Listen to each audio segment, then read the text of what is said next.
जय हिंद दोस्तों, मैं आपका हार्दिक स्वागत करता हूं हमारे परिवार द एग्ज़ाम टॉपर में।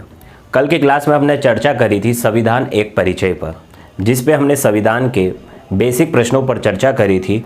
और आज हम संविधान का भाग 1 जिसे कहते हैं संघ एवं राज क्षेत्र, इस भाग 1 में कुल 4 अनुच्छेद होते हैं, जिसके बारे में आज हम विस्तृत रूप से चर्चा करेंगे। सबसे पहले अनुच्छेद 1, इंडिया अर्थात भारत राज्यों का संघ होगा। अर्थात इसके अंतर्गत ये कहा गया है भारत का एक जो संविधान होगा वह संघीय संविधान होगा। भारत का जो निर्माण है वो राज्यों से मिलकर बनेगा। अब देखा जाए, यहाँ पर तुलना की जाए भारत के संविधान की किसी अन्य संविधान से, तो वह अमेरिका के संविधान से कुछ समानताएं भी रखता है और कुछ असमानताएं भी रखता है। क्योंकि इंडिया अर्थात भारत राज्यों का संघ होगा, मैंने आपको कल बताया था कल की क्लास में कि भारत में संघीय संविधान है, और संघीय संविधान में भी कौन सा संविधान है? यूनियन संविधान है। संघीय संविधान किसे कहते हैं? जब केंद्र और राज्य के बीच शक्तियों का विभाजन होता है तो उसे संघीय संविधान कहते हैं। परंतु जब यही केंद्र और राज्य के बीच में जब शक्ति का विभाजन बिना समझौते के होता है तो वह यूनियन संविधान कहलाता है। और भारत के संविधान को किस संविधान की संज्ञा दी गई है? यूनियन संविधान की संज्ञा दी गई है। परंतु अमेरिका के संविधान की संज्ञा यूनियन ना होते हुए परिसंघ है, क्योंकि वहां पर केंद्र और राज्य के बीच में जो शक्ति का विभाजन हुआ है वो समझौते के आधार पर हुआ है। इसी कारण अमेरिका के संविधान को परिसंघ संविधान कहा जाता है। परंतु दोनों ही संविधान में एक समानता है, दोनों ही अपने राज्य को संघ से अलग होने की अनुमति नहीं देते हैं। इसी कारण कुछ राजनीतिक विचारकों ने कहा है कि अमेरिका का जो संविधान है अविनाशी राज्यों का अविनाशी संघ है, परंतु जो भारत का संविधान है वह विनाशी राज्यों का अविनाशी संघ है, जिसके बारे में हम आगे चर्चा करेंगे। अगला अनुच्छेद आता है अनुच्छेद 2, नए राज्यों का प्रवेश एवं स्थापना। इस अनुच्छेद का मतलब ये होता है संविधान भारतीय संसद को ये अधिकार देता है कि वह कानून के द्वारा भारत के राज्यों में या भारत की सीमाओं में नए राज्यों का प्रवेश एवं स्थापना कर सकती है। इसी अनुच्छेद का प्रयोग करके 1975 में भारत में सिक्किम राज्यों को भारतीय सीमा में सम्मिलित किया गया था। अब अगला आर्टिकल आता है अनुच्छेद 3, नए राज्यों की स्थापना तथा वर्तमान राज्यों की सीमा, क्षेत्रों एवं नामों में परिवर्तन। इस आर्टिकल का प्रयोग करके भारतीय संसद नए राज्यों की स्थापना भी कर सकती है, या दो से अधिक राज्यों की सीमा को मिलाकर, उनका क्षेत्रफल घटाकर या बढ़ाकर, या वर्तमान राज्यों के नामों में भी परिवर्तन कर सकती है। और अगला आता है अनुच्छेद 4। इसका मतलब ये होता है कि अनुच्छेद 2 और 3 के अंतर्गत जो भी नए राज्यों का निर्माण या प्रवेश या स्थापना होती है उसे पहली अनुसूची और चौथी अनुसूची के अंतर्गत जो भी बदलाव होते हैं उसे संविधान संशोधन नहीं माना जाएगा। मैं एक बार वापस बता रहा हूं, अनुच्छेद 4 क्या कहता है? दूसरी और तीसरे अनुच्छेद के अंतर्गत नए राज्यों का प्रवेश, नए राज्यों की स्थापना को लेकर पहली तथा चौथी अनुसूची में जो भी बदलाव होता है उसे संविधान संशोधन नहीं माना जाएगा। अब देखा जाए तो भारत में विभिन्न राज्यों का निर्माण विभिन्न समितियों के द्वारा हुआ है। भारत में राज्यों के निर्माण के लिए विभिन्न समितियां निर्मित की गई थी। उन समितियों के बारे में हम चर्चा करते हैं। सबसे पहले समिति की चर्चा करते हैं अपन एसके थर्ड समिति की। एसके थर्ड समिति की स्थापना नवंबर 1947 में की गई थी, और इस एसके थर्ड समिति को भाषाई प्रांत आयोग के नाम से भी जाना जाता है। इस समिति ने अपनी सिफारिश दी थी कि भारत में जो राज्यों का निर्माण है वो भाषाई आधार पर नहीं होना चाहिए। किसके आधार पर होना चाहिए? प्रशासनिक सुविधाओं के आधार पर होना चाहिए, क्योंकि उस टाइम पर भारत में भाषाई आधार पर राज्यों को बनाने की मांग तेजी से उठ रही थी। थी, परंतु इस समिति ने उस मांग को ठुकराते हुए कहा था कि भारत में जो राज्यों का निर्माण है वो भाषाई आधार पर न होकर प्रशासनिक व्यवस्था के आधार पर होना चाहिए। परंतु बाद में धीरे धीरे भाषाई आधार पर जो राज्यों की मांग है वो तेजी से बढ़ती जाती है और बाद में कांग्रेस के द्वारा एक और समिति का गठन किया जाता है और उस समिति को हम कहते हैं JVP समिति। इस समिति की स्थापना दिसंबर 1948 में की जाती है। इस समिति के 3 सदस्य थे, पंडित जवाहरलाल नेहरू, वल्लभ भाई पटेल और पटाभी सीतारमैया। इस समिति की स्थापना दिसंबर 1948 में होती है और यह समिति अपनी सिफारिश अप्रैल 1949 में देती है। यह समिति ये कहती है कि वर्तमान परिदृश्य में भाषाई आधार पर राज्यों का पुनर्गठन करना व्यवहारिक नहीं है, परंतु देखा जाए सरकार जनता की है और जनता की मांगों को मानना सरकार का कर्तव्य है। इसी समय देखा जाए अक्टूबर 1953 में आपके आंध्र प्रदेश में भाषाई आधार पर आमरण अनशन पर बैठे पोटी श्री रामुलु का 56 दिन की भूख हड़ताल के बाद उनका मृत्यु हो जाती है और इसके कारण यह आंदोलन तीव्र रूप से पूरे भारत में फैल जाता है। इसी कारण तत्कालीन नेहरू सरकार को देखा जाए भाषाई आधार पर राज्यों का पुनर्गठन करना पड़ता है और अक्टूबर 1953 में भारत में पहला भाषा के आधार पर एक राज्य बनता है जिसका नाम होता है आंध्र प्रदेश। ओके, आंध्र प्रदेश का गठन कब किया गया था? तो अक्टूबर 1953 में। अब अगली हम चर्चा करते हैं फजर अली समिति की। भाषाई आधार पर राज्यों की स्थापना के पश्चात और यह आंदोलन तेजी से बढ़ता है और भारत में भाषाई आधार पर राज्यों की मांग को और तेजी से बढ़ाया जाता है और उसी को ध्यान में रखते हुए तत्कालीन सरकार फजर अली की अध्यक्षता में एक समिति का निर्माण करती है जिसे हम फजर अली आयोग कहते हैं।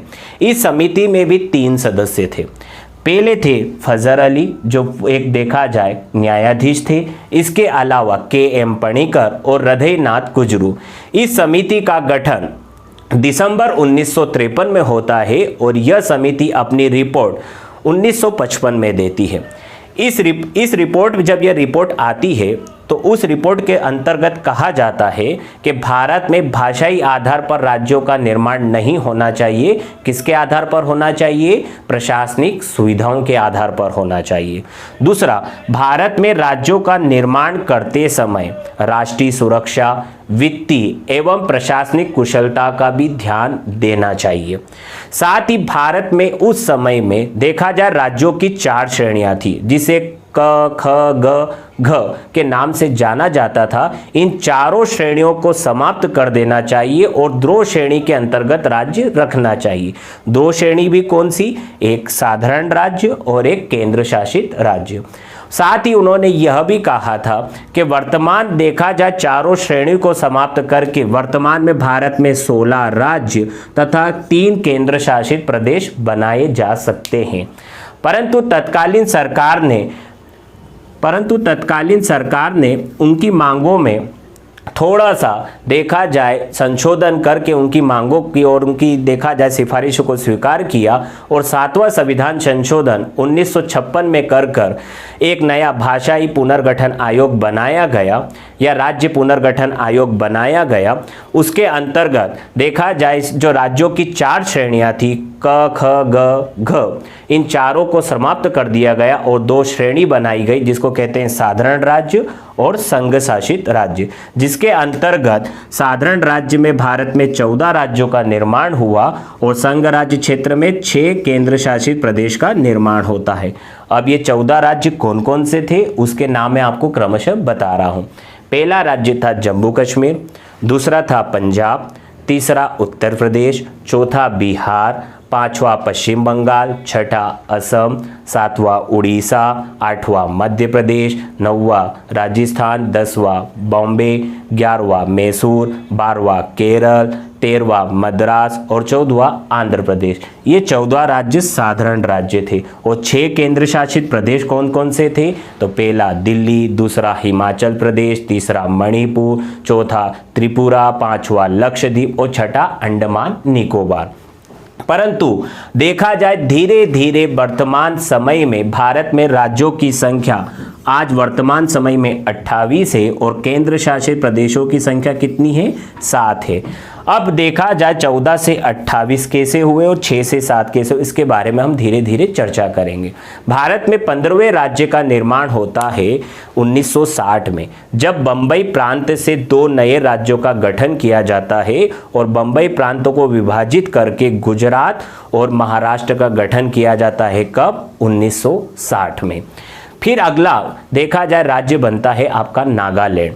नागालैंड राज्य का गठन 1963 में असम राज्य से विभाजित करके नागालैंड को बनाया जाता है। फिर अगला राज्य बनता है आपका हरियाणा। हरियाणा राज्य का गठन पंजाब राज्य से विभाजित हो जाने के पश्चात हरियाणा राज्य का गठन किया जाता है और हरियाणा राज्य का गठन कब किया जाता है? 1966 में। अगला राज्य बनता है हिमाचल प्रदेश। हिमाचल प्रदेश को पहले केंद्र शासित राज्य था, परंतु उसे पूर्ण राज्य का दर्जा 1971 में दिया जाता है और हिमाचल प्रदेश भारत का 18वां राज्य होता है। 19वां तथा 20वां राज्य मणिपुर और त्रिपुरा होते हैं। 21वां राज्य मेघालय होता है और मणिपुर, त्रिपुरा और मेघालय इन तीनों राज्यों की स्थापना 1972 में की गई थी। ओके, मैं आपको वापस बता रहा हूं, मणिपुर, त्रिपुरा और मेघालय इन तीनों राज्यों की स्थापना 1972 में हुई थी और त्रिपुरा भारत का 20वां राज्य था। अगले राज्य की स्थापना सिक्किम राज्य की होती है और उसे 1975 में भारत में सम्मिलित किया जाता है। अगला राज्य फिर बनता है मिजोरम, अरुणाचल और गोवा। इन तीनों ही राज्यों को भारत में 1987 में पूर्ण राज्य का दर्जा दे दिया जाता है। और देखा जाए भारत का 24वां राज्य कौन सा था? तो अरुणाचल प्रदेश। 25वां राज्य कौन सा था? तो गोवा। 26वें राज्य के रूप में 1 नवंबर 2000 को मध्य प्रदेश को विभाजित करके भारत का 26वां राज्य छत्तीसगढ़ को बनाया जाता है। इसी प्रकार 9 नवंबर 2000 को देखा जाए उत्तर प्रदेश को विभाजित करके उत्तरांचल अर्थात वर्तमान का उत्तराखंड राज्य बनाया जाता है।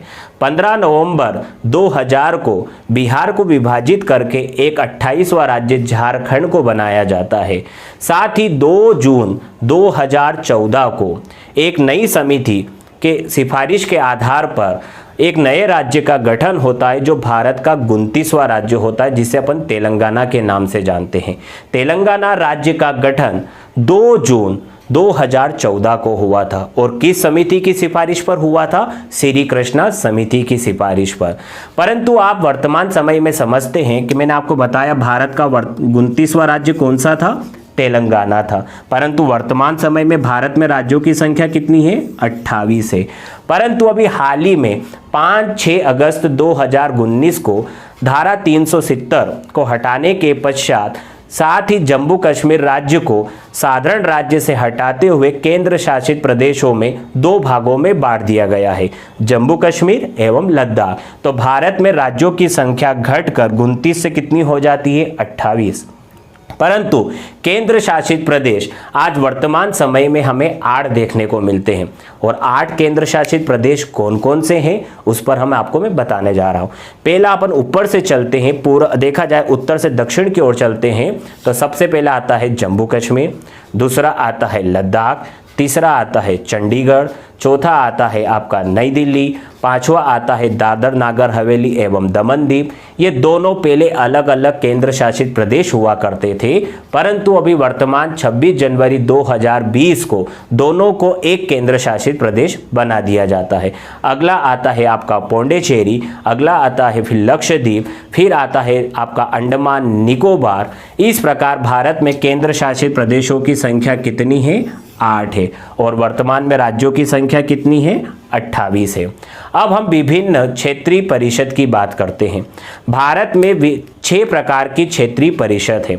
इन क्षेत्रीय परिषद का जो अध्यक्ष होता है वह पदेन गृह मंत्री होता है तथा इसके उपाध्यक्ष उस क्षेत्रीय परिषद में जितने भी राज्य होते हैं उनके मुख्यमंत्रियों में से एक को बनाया जाता है। क्षेत्रीय परिषद का गठन राष्ट्रपति की सिफारिश पर किया जाता है। किसकी सिफारिश पर किया जाता है? राष्ट्रपति की सिफारिश पर किया जाता है। और भारत में कितनी क्षेत्रीय परिषद है, तो 6 क्षेत्रीय परिषद है, जिस पर हम चर्चा करेंगे। पहली क्षेत्रीय परिषद होती है उत्तरी क्षेत्रीय समिति, इसका मुख्यालय कहाँ पर है, नई दिल्ली में।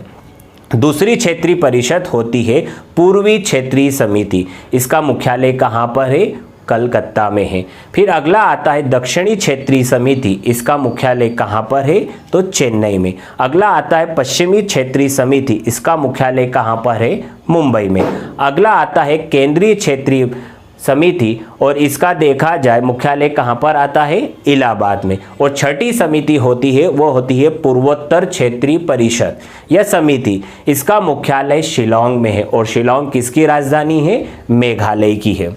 अब देखा जाए एक प्रश्न आता है, साधारण राज्य किसे कहते हैं और विशेष राज्य किसे कहते हैं।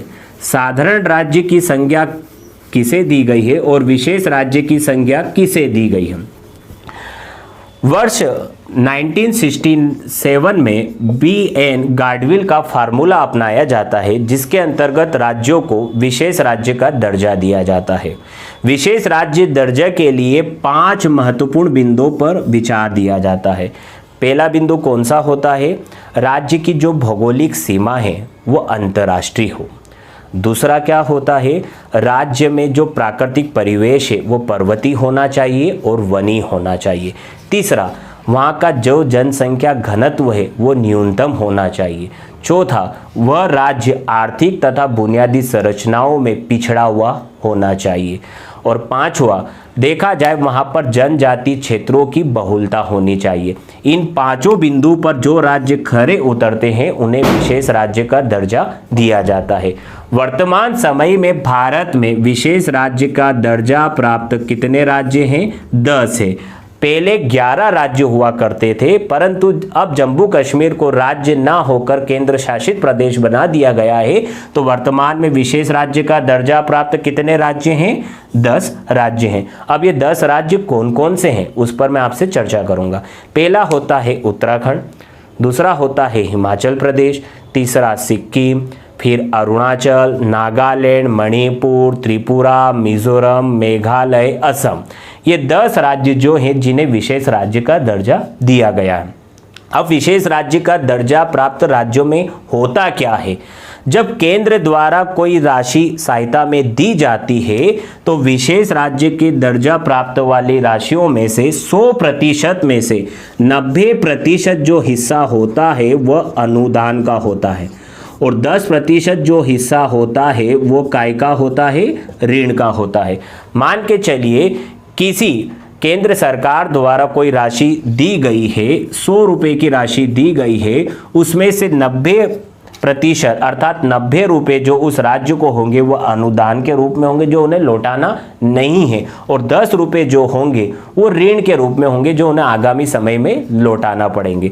यह विशेष राज्य के दर्जा वाले राज्यों को यह केंद्र की तरफ से सुविधाएं दी जाती है। और साधारण राज्य में फॉर्मूला कैसे अपनाया जाता है, 70% तो अनुदान होता है और 30% क्या होता है, ऋण के रूप में होता है। मैं आपको वापिस बता रहा हूँ, विशेष राज्य के दर्जा वाले प्राप्त में क्या होता है, जब केंद्र द्वारा कोई सहायता राशि दी जाती है तो उसमें 90% जो पैसा होता है या रुपए होते हैं वो अनुदान के रूप में होते हैं, और 10% जो पैसा या रुपया होता है वो ऋण के रूप में होता है। और साधारण राज्यों में 70% जो पैसा रुपया होता है वो अनुदान के रूप में होता है, और 30% जो रुपया पैसा होता है वो ऋण के रूप में होता है। बाकी के हम देखा जाए अगले वीडियो में चर्चा करेंगे, और हमारा अगला टॉपिक होगा नागरिकता। भारत माता की जय।